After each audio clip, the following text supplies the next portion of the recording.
Fala pessoal, boa noite para todo mundo que nos acompanha ao vivo aqui em mais uma live do Instagram. Bom dia, boa tarde, boa noite, boa madrugada para você que está assistindo essa live que é postada depois da sua transmissão, por óbvio, no meu canal no YouTube ou no Facebook. Como é que vocês estão? Semana começando, hoje é dia 2 de março de 2020. E eu estou chegando aqui para tratar com vocês, para bater um papo com vocês sobre um tema que eu reputo um dos temas mais controversos e também um dos temas mais necessários do direito penal contemporâneo. Na verdade, é para a gente conversar sobre uma grande pergunta que muitos fazem, não a mim, mas muitos fazem no universo dos operadores do direito penal. Afinal, prender resolve? Afinal, encarcerar o indivíduo que cometeu o crime resolve?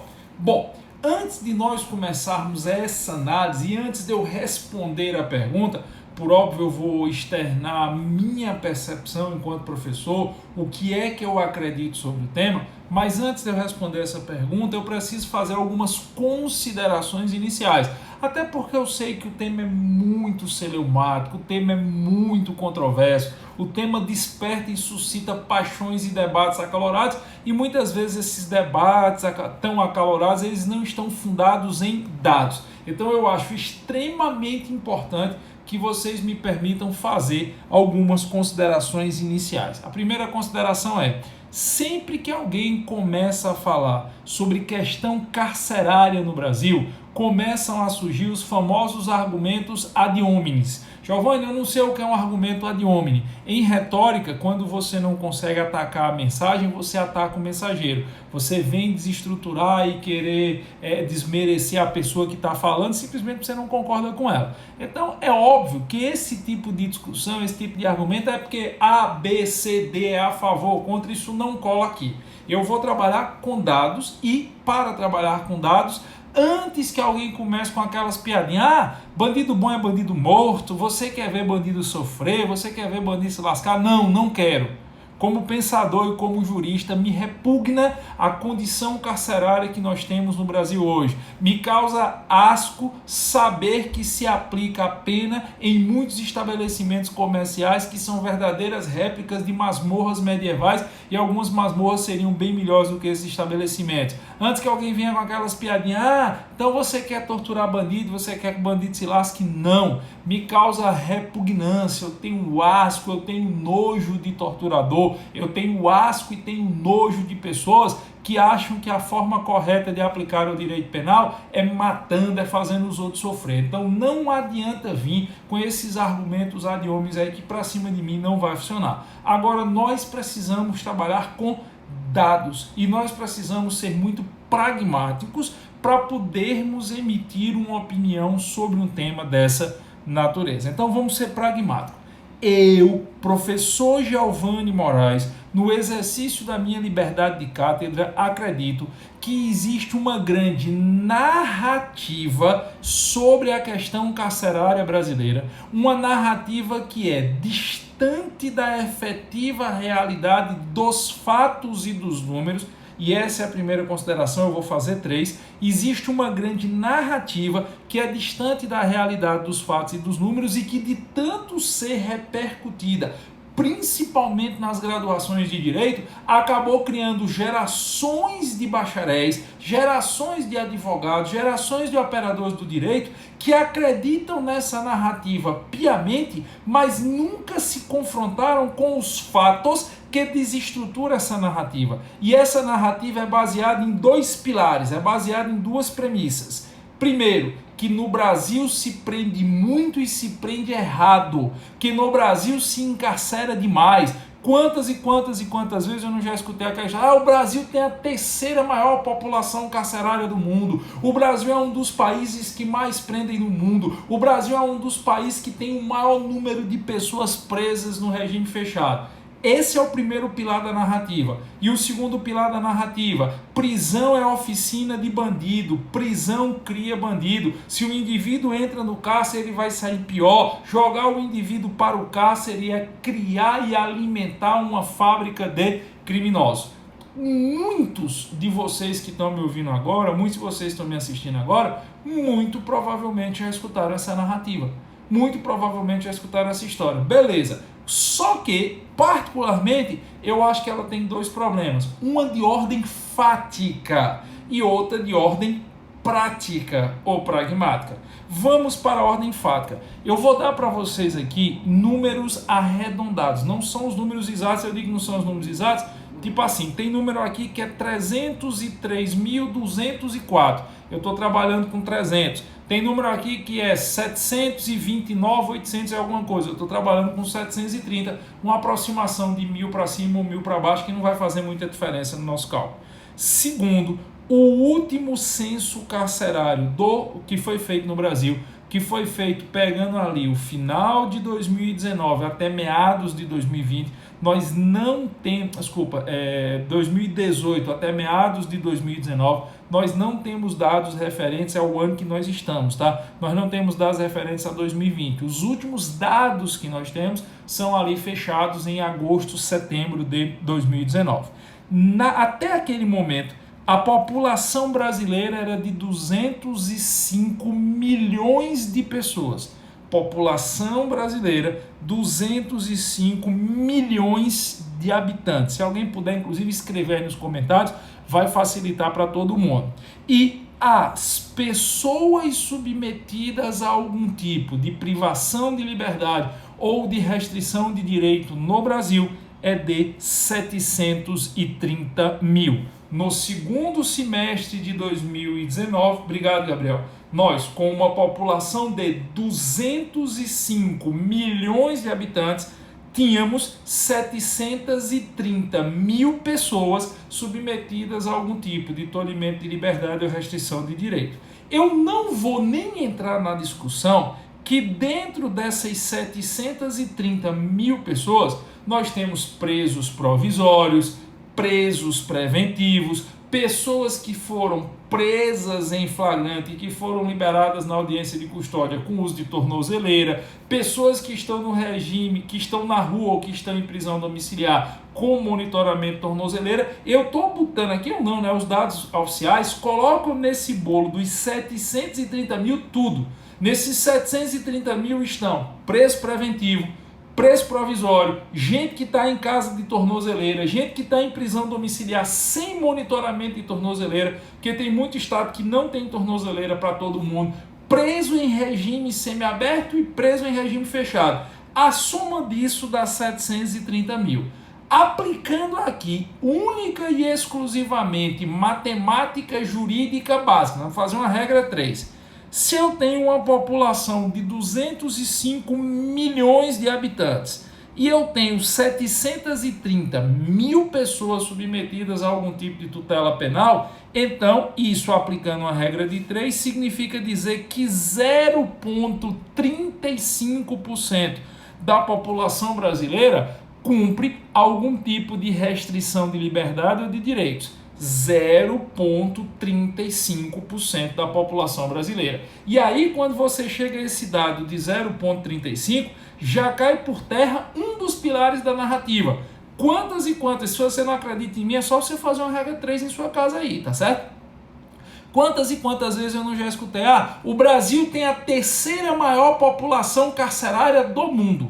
Se você pegar os 730 mil, o Brasil tem um número relativamente elevado de pessoas que estão submetidas a algum tipo de tutela penal, insisto, incluindo aí as pessoas que estão submetidas à prisão provisória, temporária ou penas restritivas de direito. O problema é que quando você compara isso com o total da população, o Brasil cai para a posição 53.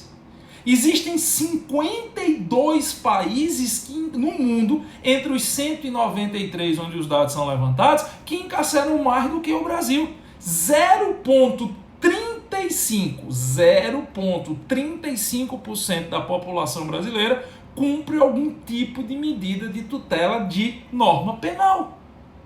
Isso não é percentualmente um número tão assustador assim como algumas pessoas pretendem fazer. Se você for olhar só percentualmente, Países que são considerados referência absoluta em tutela penal e tratamento de preso têm dado estatístico mais elevado do que isso. Se você for olhar os 50 que estão na frente do Brasil, quando a gente olha os 50 e tantos que estão na frente do Brasil, o pessoal, rapaz, 50 e tantos são de... Não!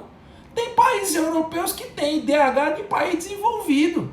Tem país asiático que tem IDH de país desenvolvido, IDH Índice de Desenvolvimento Humano. De país desenvolvido estão bem à frente do Brasil. Mas eu acho que a conta não deve parar por aí. Se eu estou considerando que nesse bolo tem todo mundo, vamos pegar apenas as pessoas que estão efetivamente encarceradas enquanto consequência de sentença penal condenatória. As pessoas que estão em regime fechado como consequência de sentença penal condenatória. Esse número é, arredondando para baixo, 300 mil. É 302 uma besteirinha, eu estou jogando para baixo. É um número de 300 mil. Se você pegar 300 mil pessoas e jogar para uma população de 205 milhões de habitantes, esse número corresponde a 0,14%. 0,14%. Veja, o do número total já é 0,35%. Zero é menos de 0,5%, 0,35%. E se eu pegar só os que estão em regime fechado, estatisticamente significa dizer que nós temos 0,14% da população brasileira cumprindo pena privativa de liberdade em regime fechado como consequência de sentença condenatória. Sabe o que é que isso significa? Significa que tem percentualmente mais gente presa em regime fechado no Japão do que no Brasil. Porque os dados do Japão é de 0,19, o Brasil é 0,14. As pessoas dizem assim, o Japão é um exemplo de sistema prisional porque encarcera muito pouco da sua população.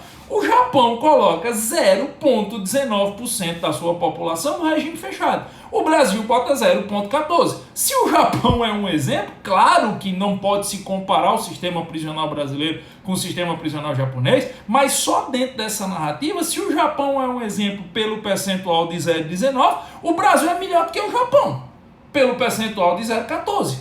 Perceberam? Fora que, se você pegar todas as pessoas que estão submetidas a algum tipo de tutela, de reprimenda penal ou restrição de direito, que são os 730 mil, e observar apenas aquelas que estão efetivamente em regime fechado, você vai chegar à conclusão que 59% das pessoas que estão submetidas à tutela penal não estão no regime fechado. Ou seja, de cada 10 pessoas que estão presas preventivamente, temporariamente, submetidas à restrição de direito, submetidas à prisão penal, de cada 10 pessoas que alopraram no Brasil, de cada 10 pessoas que de alguma forma se envolvem com o direito penal no Brasil e são reprimidos por isso, 6 não chegam efetivamente a cumprir pena em regime fechado. Isso faz com que o Brasil esteja numa das últimas posições no encarceramento enquanto medida punitiva. Se você, por exemplo, pegar o caso dos Estados Unidos, de cada 10 pessoas que cometem crime nos Estados Unidos, um percentual de aproximadamente 7 é efetivamente encarcerado. No Brasil a gente só encarcera aproximadamente 4 de cada 10. Se você pegar outros países, Portugal, todo mundo cita como referência, Portugal encarcera em regime fechado percentualmente mais do que o Brasil. Percebeu? Então, aí o Zacarias, mas professor, o problema foi o crescimento de 90 para atualidade. Zacarias, não existia dados em 90. Existia uma projeção feita pela pastoral carcerária, só começaram a fazer essa medição efetivamente a partir de 2011. E só vieram a fechar o mecanismo de contagem efetiva de presos há 4 anos. Então eu não posso comparar a população carcerária de 90, que ninguém nem sabia qual era a população carcerária de 90. Mas trabalhando com os dados estatísticos que nós temos hoje, o sistema penal brasileiro, ele não pode ser considerado um sistema extremamente punitivista e encarcerador, como essa narrativa que é espalhada pelas faculdades de Direito do Brasil afora insiste em dizer. Não sou eu que quero, é matemática jurídica básica. A não ser que a matemática esteja errada, a não ser que a regra de 3 esteja errada, você não pode considerar, quando se compara com dados estatísticos mundiais, que uma população em regime fechado de 0,14% da população, 0,14% da população, quando no Japão é 0,19%, na Holanda é 0,15%, seja um sistema encarcerador. Não é. Isso é uma narrativa. Isso é uma narrativa que criaram. Repito o que eu falei no começo da live. O sistema carcerário brasileiro é esquizofrênico. O sistema carcerário brasileiro é uma visão do inferno. As prisões no Brasil estão superlotadas. Mas as prisões no Brasil estão superlotadas por um motivo muito simples, porque ninguém faz cadeia no Brasil. Se você parar para prestar atenção, tem estado no Brasil que não tem estabelecimento para regime semiaberto. Existe uma verdadeira desídia da administração pública na criação de estabelecimentos prisionais. Os nossos estabelecimentos prisionais estão apinhados porque o poder público, pela sua extrema irresponsabilidade ao longo dos anos, não acompanhou o crescimento da população. Mas não é só cadeia que está apinhada, não. O hospital está apinhado, o posto de saúde está apinhado. Por quê? Porque a desídia da administração pública não acompanhou. Nós temos hoje uma quantidade de vagas disponíveis em regime fechado que é, em qualquer país sério do mundo, uma quantidade de vagas destinada a uma população de 58 milhões de habitantes. Nós temos uma população de 205 milhões de habitantes com um sistema carcerário que, em quantidade de vagas, só seria adequado a uma população de 58 milhões.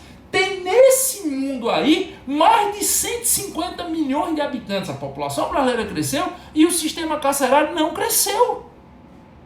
Então as pessoas têm uma mania de chegar e dizer assim, nós temos preso demais no mundo. O Brasil tem uma das maiores populações do mundo. Se você pegar 730 mil, é um número grande, para 730. Eu vi uma vez um seguinte argumento numa palestra. O cara chegou e disse assim, o Brasil tem quase 25% da população portuguesa preso. Puta que pariu, que argumento do cacete. Olha o tamanho da população de Portugal e o tamanho da população brasileira. 730 mil para 205 milhões é um número considerado de mediano abaixo no cenário mundial. E quando você pensa na quantidade de pessoas efetivamente encarceradas em regime fechado, esse número é muito mais baixo. Embora não tenha tanta gente assim encarcerado, não existe vaga suficiente para estas pessoas. E isso vai ser importante no meu argumento de conclusão do raciocínio aqui. Não existe vaga suficiente. E não existe vaga suficiente porque o Estado é irresponsável. Quando eu falo Estado, eu falo ente administrativo. O ente administrativo é irresponsável, não só com segurança pública, não só com o sistema prisional, mas com tudo. Nós vivemos décadas e décadas e décadas de desídia da administração. Então isso é fato. Agora vamos para, se eu disse que eram 2 pontos de desconstrução na narrativa, vamos para um raciocínio. Perceba, se cadeia gera bandido, eu não tenho por que botar o bandido na cadeia. Se a lógica da narrativa é que cadeia gera bandido, eu não vou botar o bandido na cadeia. Isso me parece extremamente perigoso porque isso inverte a lógica da pena. A pena deixa de ser considerada dentro dessa narrativa como consequência do crime, até que um dos blocários mais fundamentais do direito é nulo crime, nula pena. Se tem pena é porque teve crime. Primeiro eu reconheço o crime, depois eu penso na execução da pena, privativa de liberdade ou restiva de direito, decorrente do crime. Só que, na hora que eu digo que cadeia gera criminoso, eu estou fazendo o jogo inverso. O cara está preso porque ele cometeu um crime. O cara está submetido à tutela de reprimenda penal porque ele, em tese, aloprou. Eu passo a dizer e passo a criar uma ideia para uma pessoa com menos capacidade de reflexão que, na verdade, ele aloprou porque está preso. É como se aquele cara não deva ser colocado no sistema prisional, porque ao invés da pena desestimular o crime, ela iria reestimular o crime. Então nós não vamos punir, nós vamos deixar esse cara solto. E isso também não me parece minimamente razoável, por um motivo muito filosófico. Filosófico no âmbito do direito. A força do direito penal está na coercitividade. A força do direito penal está na possibilidade de efetivamente aplicar a reprimenda penal. Se você simplesmente tira essa reprimenda, se você tira a possibilidade da reprimenda, você tira a coercitividade. Se você tira a coercitividade, você quebra as pernas do direito penal. Direito penal é a última ratio, direito penal é uma linha de defesa da coletividade, e por isso ele precisa ter as armas mais eficientes. Criou-se uma narrativa que justifica o criminoso e diz que esse criminoso não deve ser encarcerado. Criou-se uma narrativa onde, ao invés da vítima ser a coletividade, é o criminoso que está encarcerado. E ao invés de você chamar a responsabilidade do Estado para que aquele cara que foi condenado cumpra a pena conforme as regras da lei das execuções penais, você simplesmente diz que quem tem que pagar a conta é a coletividade, que aquele criminoso não pode ser preso. Você simplesmente esquece do crime e passa a focar no criminoso dizendo, olha, esse cara não vai ser punido, porque ele vai sair pior. O Estado, se adota essa narrativa, o Estado está declarando a falência do direito penal. O Estado está declarando que é incapaz de ressocializar, então prefere sequer tentar. O Estado, se ele seguir essa narrativa, que não deve encarcerar porque cadeia gera bandido, o Estado está dizendo, eu sou incapaz de controlar o cara dentro do sistema prisional, eu sou incapaz de fazer valer a lei das execuções penais, então eu não vou nem tentar. Eu não vou nem imaginar colocá-lo lá. E aí, ao invés de criminoso, você passa a ter um pobre coitado. Ao invés de meliante, você passa a ter um pobre coitado. Perceberam? Então, essas duas análises, que são uma factual e outra interpretativa, eu acho que precisam ser suscitadas. Galera, vocês não imaginam o tanto que eu já apanhei na minha vida quando eu me colocava contra essa narrativa que o Brasil encarcerava demais.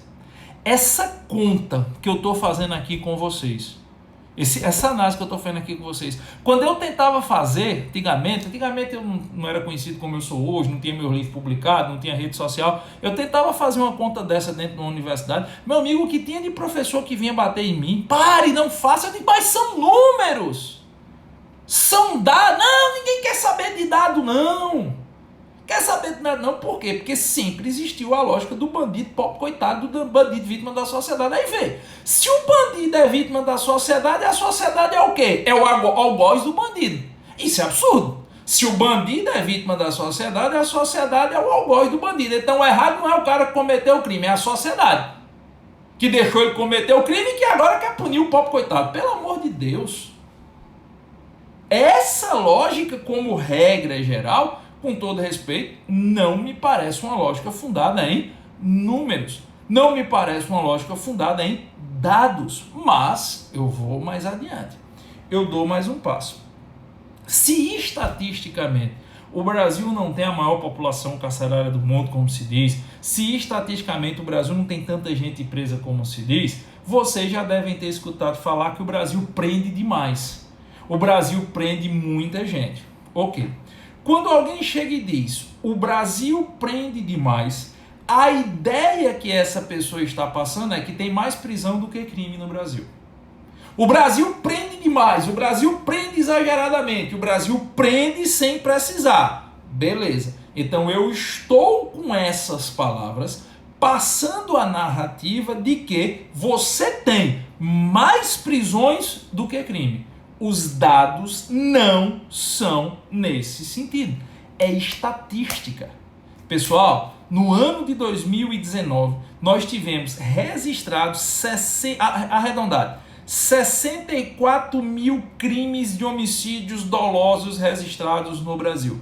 64 mil homicídios dolosos. Desses 64 mil homicídios dolosos, aproximadamente 5% desses crimes 5% desses crimes foram investigados e viraram denúncia, e o processo teve andamento. Não existe dados de quantos foram condenados. O Brasil não tem nenhum dado sério de quantos desses 5% foram condenados. Teve 64 mil crimes de homicídios registrados no Brasil. Desses 64 mil, nós temos dados estatísticos oficiais que 5% foram objeto de investigação e viraram denúncia. Nós não sabemos quantos destes viraram efetiva condenação na segunda fase do júri, porque se é homicídio é do júri e a decisão final é do conselho de sentença. O cabo pode ser a criatura mais culpada do mundo, o advogado dele clama clemência, pede clemência ao jurado, se o jurado der clemência ele vai sair. Mas vamos trabalhar com esses 5% aqui, certo? Vamos partir da premissa que todos eles tivessem sido condenados na segunda fase do júri e que os processos tivessem transcorrido todos eles no ano passado, certo? Vamos partir dessa premissa. Então seriam aqui 3.200 condenações, é óbvio que não foi tudo isso, seriam 3.200 pessoas cumprindo pena dos 64 mil homicídios. Como é que a gente prende demais?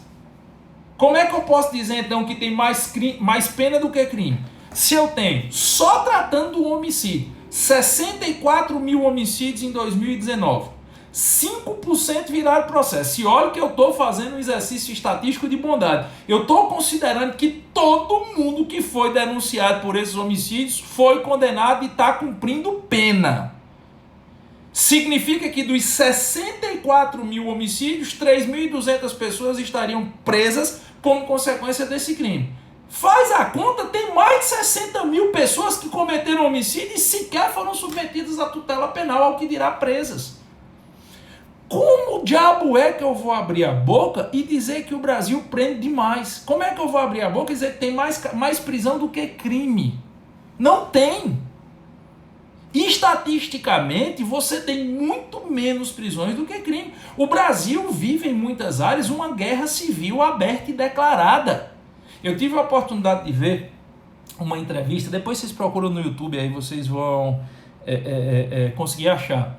Na época da primeira GLO, da primeira intervenção no Rio de Janeiro, quando teve aquela intervenção, acho que foi na época do Temer, teve uma intervenção no Rio de Janeiro, e aí eu não vou me lembrar agora o nome do general, mas aí nomearam um general para ser o primeiro interventor no Rio de Janeiro, o cara militar de carreira, escola superior de guerra, enfim, militar de atuação força de paz da ONU no Haiti, militar condecorado por várias corporações internacionais, militar com curso do CIS, de Manaus, eu não me lembro agora o nome dele, beleza? E aí esse cara estava assumindo e foi comandar a operação lá e chegou numa determinada comunidade, segundo o relato dele, foi numa entrevista que ele deu, essa entrevista está no YouTube, segundo o relato dele, ele num dos primeiros dias comandando a tropa na rua, chegou na entrada de uma comunidade e se deparou com um corpo em decomposição. Uma das comunidades do Rio de Janeiro, não me lembro qual, e ele carioca. E chegou lá e o corpo estava em decomposição, se alguém lembrar o nome dele puder escrever nos comentários, eu agradeço. E aí ele virou para os soldados, bora, chama o rabecão, tira esse corpo aqui, o corpo já está em decomposição há mais de 5 dias. Uma pessoa da Associação de Moradores, segundo o relato dele, se aproximou e disse: general, pelo amor de Deus, não tira esse corpo daí não. Deixa esse corpo aí. E o general disse: mas isso é um absurdo, o corpo está em decomposição, tem uma escola ali, as vãs para que, pelo amor de Deus, deixa. Aí o general disse: por quê? Por que é que eu devo deixar esse corpo aqui? Ele disse: porque esse cara aí morreu, porque a filha dele, pronto, o Parlon Domingos, e o Felipe estão me ajudando. General Walter Souza Braga Neto. Obrigado, Parlo. Obrigado, Felipe. Eu não me lembrava. E aí foi esse mesmo, General Walter Souza Braga Neto. E aí ele disse, por quê? Porque, segundo o cara lá, aquele cara que estava morto é porque a filha dele queria namorar com um traficante e ele não queria que a filha namorasse com um traficante. Então os traficantes mataram o cara, porque ele não queria que a filha namorasse com um traficante, colocaram o corpo do cara na entrada da comunidade e disseram: é para apodrecer até os ossos. E se tirassem ele dali, ou tinha morrido, a família dele ia para o lugar. Veja, o cara da Associação de Moradores estava pedindo para o general não tirar o corpo para não morrer outra pessoa e botar no lugar dele lá. Tu acha que os cabas que mataram esse povo foram submetidos à punição? foram submetidos à tela. O Brasil vive um estado de guerra onde muitos dos crimes sequer chegam ao conhecimento dos dados estatísticos. Quando você fala em 64 mil mortes, são 64 mil mortes estatisticamente registradas. E olha a infinidade de que não é registrado. Fora que o Brasil tem 3 instituições diferentes de ONGs, 3 ONGs diferentes, fora os órgãos públicos, para medir o sistema carcerário. E não tem uma para medir os crimes. Se você me perguntar qual é o número real de crimes, por exemplo, patrimoniais no Brasil, ninguém sabe. Porque ninguém se dedica a fazer isso. É um estado de conflagração. É um estado de guerra declarada. E mesmo assim, nesse estado de guerra declarada, o Brasil encarcera muito pouco quando comparado à quantidade oficiais de crime. Ao que dirá a quantidade real. Porque tu acha que esse cadáver que o general Braga Neto achou foi por dados oficiais? Não foi, velho. Quantos não morrem aí e não vão para os dados oficiais? Perceberam? Bom, essas são as considerações que eu precisava fazer primariamente. Agora vamos para a resposta da pergunta que é o tema da live de hoje. Prender resolve? Já vou responder, e antes que me atirem pedras, calma, não criemos pânico, parafraseando o grande Chapolin Colorado. Só um detalhe, que horas são que eu estou sem relógio aí, para eu ver quanto tempo de live eu tenho ainda, por favor. Se alguém puder me ajudar, bota aí nos comentários. Acaba quando é mundiça, né? Me toquei agora que eu estou bebendo água na boca no meio da live. Que horas são? Zacarelli, vem pra minha hora aí. Fabrício, vem pra minha hora aí, por gentileza. Só preciso saber a hora. Pronto, 20h32. Obrigado, Jace. Muito obrigado. Jace, line. Aí o Randa tá 2 minutinhos atrasado comparado da Jace. Quando o Zacarelli... Rapaz, decidam. Zacarelli, 20h38. Vou deixar por 20h32 aí que tá na média, beleza? Então vamos lá. Vou responder, obrigado pessoal, vou responder a indagação de vocês. Ou a indagação que eu fiz a vocês. Prender resolve? Não, não resolve. Prender não resolve no Brasil hoje. Vou dizer de novo. Prender não resolve. Ah, mas calma. Não criemos pânico. Me dê 5 minutos aí, me dê esse voto de confiança, me dê 5 minutos. Prender não resolve. Sabe quem é que sai recuperado do sistema prisional brasileiro hoje? Quem entrar por uma determinada religião. Dentro do sistema prisional brasileiro hoje, por causa sair recuperado, sair menos ruim do que entrou, no mínimo, ele tem que entrar por uma religião. Giovanni, você está dizendo que a religião ajuda na recuperação? Não estou dizendo que ajuda, não. Estou dizendo que é uma das 2 portas para o cara sair melhor do que entrou do sistema prisional brasileiro. E verdade seja dita. Tem muita instituição religiosa séria que faz trabalho muito sério dentro de estabelecimento prisional, sem ter nenhum tipo de vinculação política ou de vinculação com facção criminosa. Tem muito cara travestido de religioso que está ligado intrinsecamente à facção, mas tem muita instituição séria. Tem instituição católica séria, a pastoral carcerária, em muitos estados brasileiros, trabalha de forma muito bonita dentro do sistema prisional. Tem muitas igrejas evangélicas, eu conheço alguns trabalhos da Igreja Batista, na cidade de Fortaleza, aqui em Pernambuco. Tem uma igreja, se eu não me engano, se chama Jesus Cristo dos Santos dos Últimos Dias aqui no Brasil. O pessoal chama de Mormons, mas o nome oficial da igreja é Jesus Cristo dos Santos dos Últimos Dias, que é a igreja Mormon. Eles também têm um trabalho em alguns locais de ressocialização de sistema prisional, de pessoas do sistema prisional, que é extremamente louvável. Então existem sim congregações religiosas, sejam congregações religiosas católicas, evangélicas. Eu conheço uma pessoa, não vou citar nome aqui, ele é da cidade de São Paulo e ele é kardecista. Ele é kardecista e obviamente segue o espiritismo. E ele faz um trabalho muito, mas muito bonito mesmo, com pessoas dentro de um determinado, não vou dizer o nome do estabelecimento que eu estaria identificando ele, de um determinado estabelecimento prisional de São Paulo, que ele dedica assim as noites dele, às vezes, para preparar coisa para os detentos. Final de semana ele está lá, ele dá uma assistência que ele chama assistência mediúnica aos que estão encarcerados, que eu acho assim belíssimo. E ele conseguiu ressocializar muita gente. Ele não é o Estado. Eu digo ele porque não é o sistema prisional. É o católico, é a pastoral carcerária, é o batista, é o evangélico quadrangular, é o kardecista, é o bandista. Essas pessoas efetivamente conseguem fazer um trabalho muito bom quando conseguem, obviamente, adentrar, porque nem todo canto a facção permite que esse pessoal das religiões adentre. Então, primeira porta de saída é a religião. A segunda porta de saída é quando você entra no sistema prisional e você tem uma estrutura familiar muito foda do lado de fora. Uma estrutura familiar muito forte. Sabe por quê? Isso eu sempre procuro dizer quando eu tenho a oportunidade de falar para jovens. Para levar você para o mundo do crime, tá lotado de amigo. Vou dizer de novo. Para levar você para o mundo do crime, tá lotado de amigo. Não vai faltar amigo para fumar maconha, vender droga, aloprar, não vai. Mas na hora que esta criatura entra no sistema prisional, às vezes só a mãe dele vai visitar ele. Passa na fila de qual? Passa aqui no complexo prisional do Purá de Recife. Tiganibô Bruno. Passe lá. Dia de visita. E veja se você vê amigo naquela fila.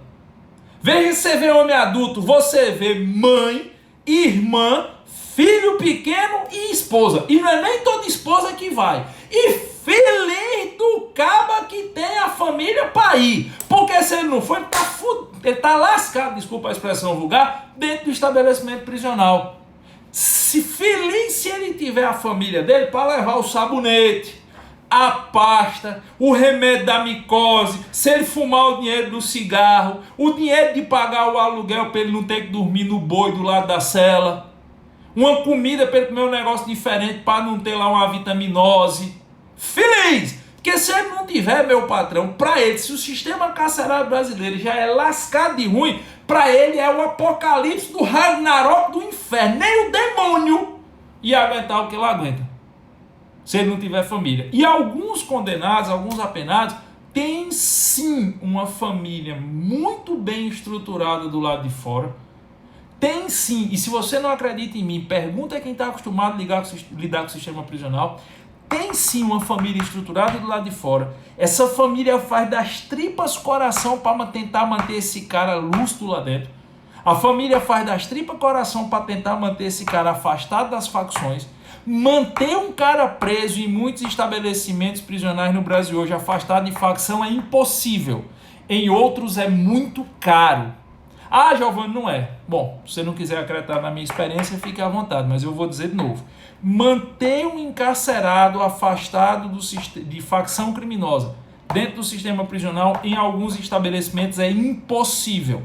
Existem facções criminosas que são verdadeiras igrejas. E em outros casos é muito caro. Uma pessoa sem posse dentro do sistema prisional de larga escala no Brasil não consegue ficar fora de facção criminosa, porque senão ele vai apanhar todo dia.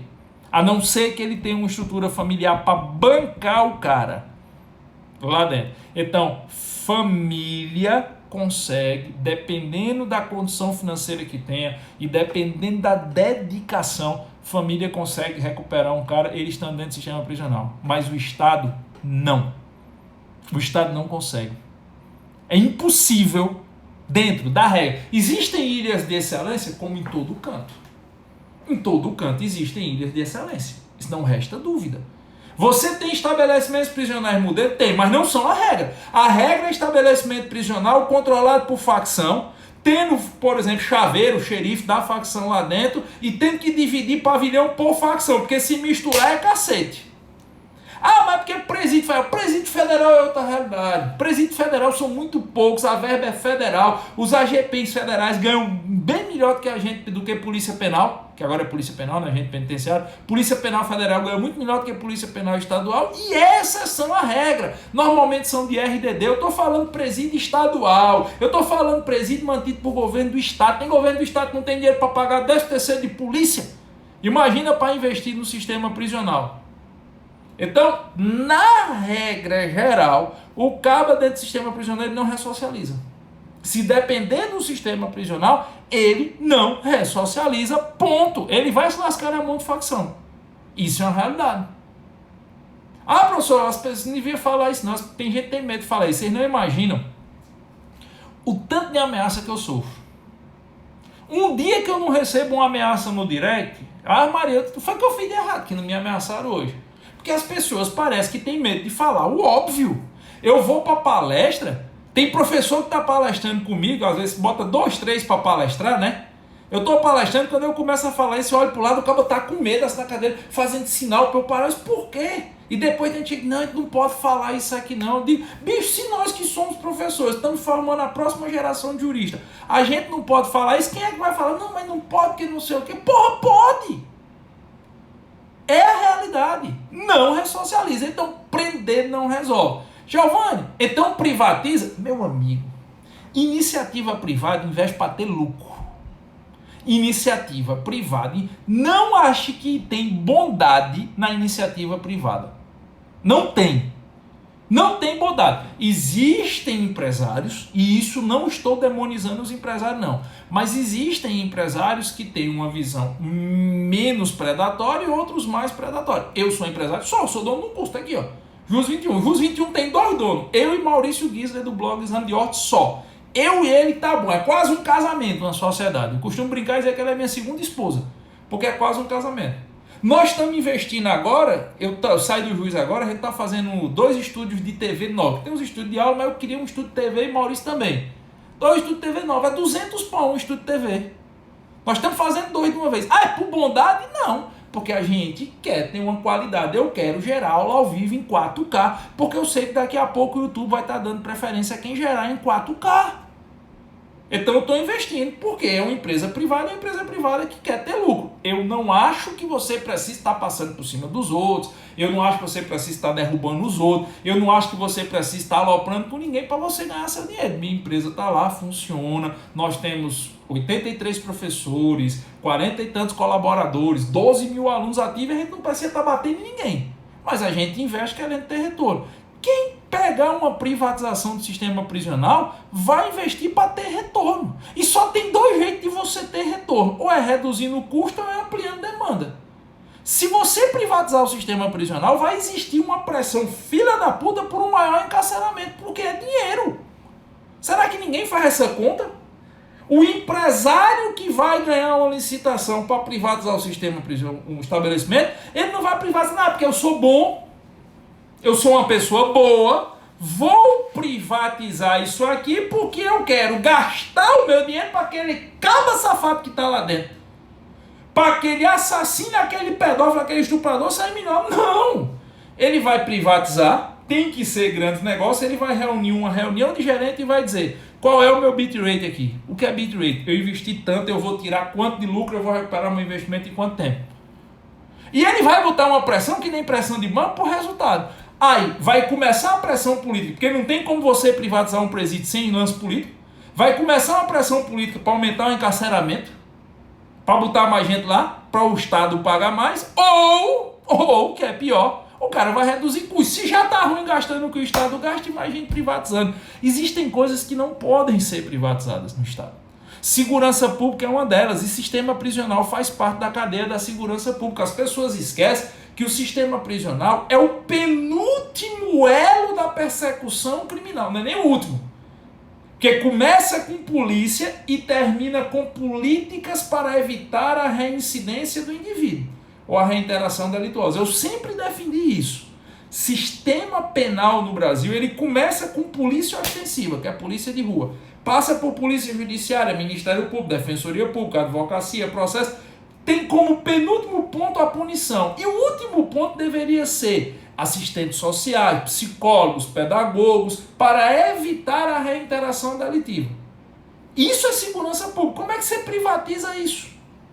Você não privatiza segurança pública, você não privatiza justiça, você não privatiza tributação. Transformar a segurança pública em negócio, para mim, é a pior coisa que pode acontecer. Negócio privado. Por quê? Ou vão prender mais gente. É como, por exemplo, tem uma determinada prefeitura, que eu não vou dizer de onde, que ela paga uma bonificação pela quantidade de multas que os agentes de trânsito aplicaram. Quanto mais o cabo multar, mais ele recebe de bonificação no final do mês. Isso vai diminuir as infrações de trânsito? Não, isso vai aumentar as multas. A mesma coisa se você privatizar estabelecimento comercial, estabelecimento prisional, e começar a ter uma política de maior encarceramento. Vai diminuir a violência? Não, vai aumentar o número de presos. E o cara vai lucrar. Perceberam? Então eu não acho que a privatização seja um bom caminho. E dentro da mão do Estado hoje, prender não resolve.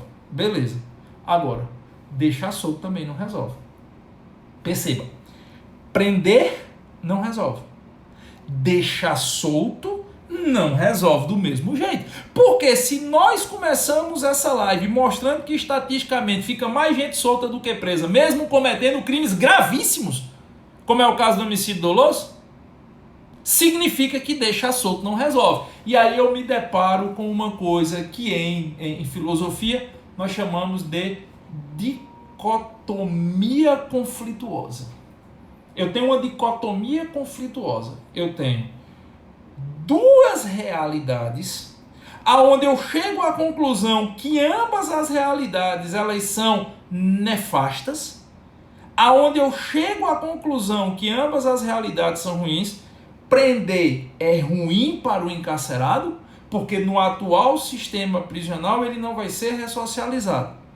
E não prender é ruim para a sociedade. É ruim para a coletividade. Porque se você não prende, você enfraquece toda uma cadeia da persecução criminal, tira do direito penal a coercitividade e tira do direito penal a grande arma que ele precisa para poder ser última ratio, ser última linha de defesa. Então perceba, eu tenho duas realidades muito ruins. Todas as duas são ruins. Giovanni, você queria ser preso num sistema carcerário esquizofrênico desse? Óbvio que não. Você quer que alguém seu vá? Óbvio que não. Lógico que não. Se Deus o livre e guarde eu cometer um crime, eu vou usar todos os recursos que a lei me permite para não entrar no sistema prisional. Isso é um fato. Espero nunca cometer um crime. Mas isso é um fato. Então é ruim de um lado e é ruim do outro. Prender é ruim, não prender é ruim também. E como é que Schopenhauer nos ensinou? Olha, eu fui citar tudo em Schopenhauer, para não dizer que eu estou citando nenhum pensador da agora, para não vir com aquela história do punitivismo, do abolicionismo. Como é que Arthur Schopenhauer diz que a gente deve solucionar um conflito filosófico desse? Eu devo parar e pensar onde é que o dano é mais amplo. E eu devo optar pela opção onde o dano é menos amplo, até que eu não preciso fazer essa escolha. Essa frase não é minha, tá? Essa frase é de Schopenhauer. Quando eu tenho esse conflito de situações ruins, cabe ao pensador se fazer a pergunta: onde é que o dano é mais amplo, ou seja, atinge mais pessoas, e onde é que o dano é menos amplo? E eu faço sempre a escolha por onde o dano é menos amplo, até que eu consiga chegar num ponto de evolução que eu não preciso fazer essa escolha. E o dano é menos amplo se encarcerando. Porque quando eu encarcero, eu estou trazendo uma realidade extremamente ruim para o indivíduo que cometeu o crime. Quando eu não encarcero, eu estou trazendo uma realidade extremamente ruim para a regra da população. Eu estou numa dicotomia de 730 mil e 205 milhões. Isso é uma conta que deveria ser dita. Esses números precisam ser ditos. Eu estou diante de uma dicotomia entre o inferno para 730 mil ou o inferno para 205 milhões de brasileiros. Eu queria que nenhum dos dois precisasse do inferno. Eu queria, desejo de coração, que chegue uma hora que seja 1, 10, 70, 730, 500 mil pessoas que cometam crime, essas pessoas sejam punidas pelo exato tempo previsto na lei, dentro de estabelecimentos prisionais que lhe deem as mínimas condições de dignidade. Uma sociedade que se sente bem em ver um encarcerado sofrer e acha que com isso ela está na desforra, é uma sociedade que não evoluiu ainda no âmbito do direito. Vou dizer de novo, uma sociedade com ares punitivistas, que olha e diz: eu quero é que este traficante, eu quero é que este criminoso, eu quero é que esse assassino coma o pão que o diabo amassou, eu quero é que ele tome um banho por semana, eu quero que ele leve choque todo dia, eu quero que ele se arromba. Uma sociedade que se sente bem com isso e que clama por isso é uma sociedade que ainda tem muito que evoluir, é uma sociedade que ainda está vivendo na área da barbárie. Então eu não quero isso. Eu quero que se o cara cometeu o crime, bandido bom é bandido morto. Não, chefe. Bandido bom é o bandido que tem no Estado, se cometer um crime, bandido bom entre aspas, cometer um crime, ele vai ser preso, processado dentro do devido processo legal, com direito a uma ampla defesa técnica e eficiente. Se não puder pagar, o Estado tem que pagar, porque a justiça se faz com acusação e com defesa em paridade de armas. Em sendo condenado dentro do devido processo legal, que ele cumpra a pena em um estabelecimento que não precisa ser um hotel de luxo, mas tem que lhe dar as mínimas condições de vida, porque qualquer um tem direito a mínimas condições de vida. Ah, mas ele negou a vida de alguém, eu quero que ele durma no chão. Isso é barbárie. O ius puniendi é tutela estatal, porque o Estado tem que ter mais maturidade do que o criminoso para puni-lo.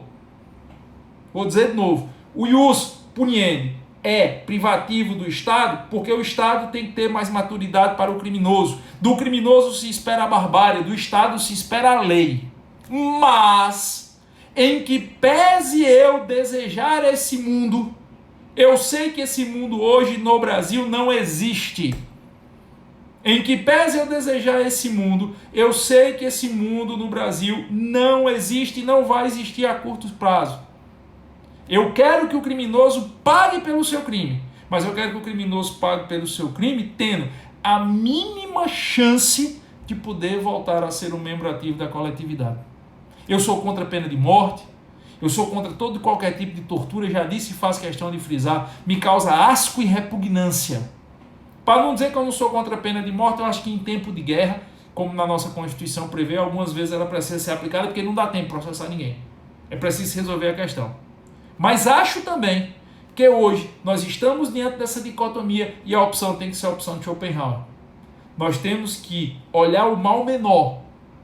E o mal menor hoje é encarcerar, embora encarcerar seja algo que não resolva na nossa atual conjuntura. Eu penso assim, eu acho que embora seja algo que não resolva, nós temos que encarcerar quem cometeu o crime. Agora nós temos que ter uma... Como é que eu posso dizer? Nós temos que ter uma maturidade, que eu acho que é isso que falta muito na análise dos institutos jurídicos no Brasil hoje, é maturidade para as pessoas. Nós temos uma geração de juristas muito novos, bacharéis com 22, 23 anos, que pouco leram e pouco estudaram o direito e que além de ter pouca experiência de livros, tem pouca experiência de vida. E isso traz consequências muito nefastas para o debate jurídico. Por que isso traz consequências muito nefastas para o debate jurídico? Porque se o cara não tem leitura e não tem experiência de vida, não tem maturidade, como é que essa pessoa vai poder discutir algo tão sério quanto o sistema prisional? Mas vamos lá, vamos partir dessa premissa. Dentro dessa análise, dentro desse debate, como eu posso até dizer assim, dentro dessa perspectiva, que não é uma perspectiva muito boa, nós precisamos enxergar que no Brasil, alguns crimes que suscitam a prisão, na verdade algumas situações, eu acho que o termo mais correto é esse, que suscitam a tutela penal não deveriam suscitar. Vocês já pararam para prestar atenção quantos crimes no Brasil são punidos com detenção de até 3 meses, detenção de até 6 meses, detenção de até 1 ano? Não faz sentido. Não faz sentido. Por que não faz sentido? Porque o direito penal é a última ratio. Direito penal é a última linha de defesa. Direito penal tem que ser o último mecanismo de tutela e resguardo da coletividade. Ele não pode ser usado para tudo. Então, nós prendemos muita gente ou submetemos muita gente ao processo penal, por exemplo, por crimes patrimoniais sem violência ou grave ameaça. Não me parece minimamente razoável isso. Não me parece, é você desmoralizar o direito penal. Então, em um ponto, eu concordo com as pessoas que dizem que a gente pune errado. Eu acho que nós punimos errado porque alguns crimes sequer deveriam ser crimes. Algumas situações sequer deveriam ser crimes. Deveriam estar sobre a tutela de outros ramos do direito. Deveriam estar sobre a tutela. Dá para resolver por outra coisa que não o direito penal. O direito penal não é solução para tudo. Tem um problema, faz uma lei penal. Porra, isso é direito penal de emergência. Isso é direito penal que nada resolve. Então tem muita coisa que deveria... Não faz sentido existir a lei das contravenções penais. Para quê? Não faz sentido existir. Se o Estado considera que certos crimes são infrações de menor potencial ofensivo, resolva administrativamente. Para do Estado querer dizer como as pessoas devem viver e estabelece regras elementares de convívio social e pune exemplarmente quem desrespeitar essas regras elementares, mas o Estado quer dizer como você deve se portar da hora que acorda para a hora que vai dormir. Isso é um ranço que nós precisamos resolver na legislação penal. As pessoas fazem leis penais no Brasil pelo clamor do momento. As pessoas fazem leis penais no Brasil porque papel pega tudo pela emoção da hora. O direito penal não pode ser algo emotivo. O direito penal tem que ser algo pensado, refletido e adequado à realidade da sociedade. 50%, quiçá mais, do Código Penal brasileiro está em desacordo e descompasso com a situação social que nós vivemos hoje. 50% do Código Penal brasileiro simplesmente não serve mais para a realidade da sociedade que nós temos hoje. E os outros 50%, se você for fazer uma análise mais acurada, tem muita coisa que precisa ser ajustada. Então, nesse ponto, nós poderíamos começar a melhorar o sistema prisional brasileiro. Outra, nós precisamos acabar com o processo penal de quem tem dinheiro.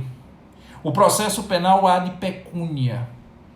Tem muita gente que fica puto quando eu falo isso, mas eu vou dizer de novo. Nós precisamos acabar no Brasil com um processo penal ad pecúnia. O que é o processo penal ad pecúnia? Tu tem grana para bancar o processo, tu vai estender esse processo até dar uma dor. Tu não tem grana para bancar nada, tu vai ser condenado, talvez não tenha nem apelação.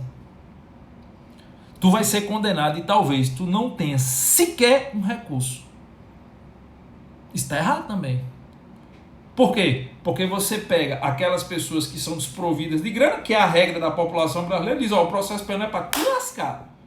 E você pega aquele escola, aquela elite, o creme de la creme da sociedade que tem grana, que consegue manter um processo ad eterno enquanto houver ad pecúnia. Perceberam? Então, isso também ajudaria. Se você tivesse, por exemplo, um investimento nas defensorias públicas, bicho, o Brasil precisa de defensoria pública. E defensoria pública bem estruturada.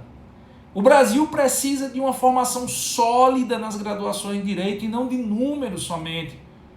O Brasil precisa de uma ampliação da defesa das prerrogativas da advocacia. As pessoas têm uma mania de achar que o advogado é inimigo da justiça e o advogado criminal mais ainda. Não é!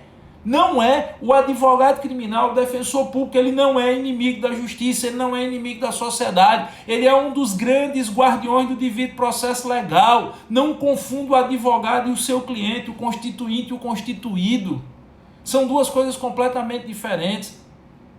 Uma defensoria pública mais forte, um respeito às prerrogativas da advocacia, uma paridade de armas também ajudaria a reduzir essa cifra do sistema carcerário brasileiro. Ajudaria a evitar que, por exemplo, pessoas que não precisam estar dentro do sistema carcerário estejam. Mas aí volta para aquela ideia da mudança da estrutura e da própria identidade do direito penal. Beleza? Bom, é uma live rápida, o tema é muito longo, o tema é muito controverso, mas foi para externar aqui algumas percepções em relação a isso. Espero que tenham contribuído. Galera que é nosso aluno no JUS 21, seja na pós-graduação em segurança pública do JUS 21, seja nos nossos cursos de Delta do JUS 21, a gente discute isso com mais calma. Dentro da pós-graduação em segurança pública lá do JUS 21, vocês têm um módulo só sobre isso, só para discutir sistema carcerário brasileiro. Nas aulas também, na minha isolada, eu falo muito sobre isso, enfim. Galera que é do JUS 21 já está sabendo. E quem não é do JUS 21, simbora, vem ser JUS 21 que a gente tem um curso certo para você. www.jus21.com.br. Beleza? Eu vou postar lá no YouTube, vai deixar salvo aqui, vou dar um print se alguém puder comentar no print que eu vou postar. Isso ajuda o Instagram a mostrar a live para mais pessoas. Um cheiro para quem for de cheiro e um abraço para quem for de abraço.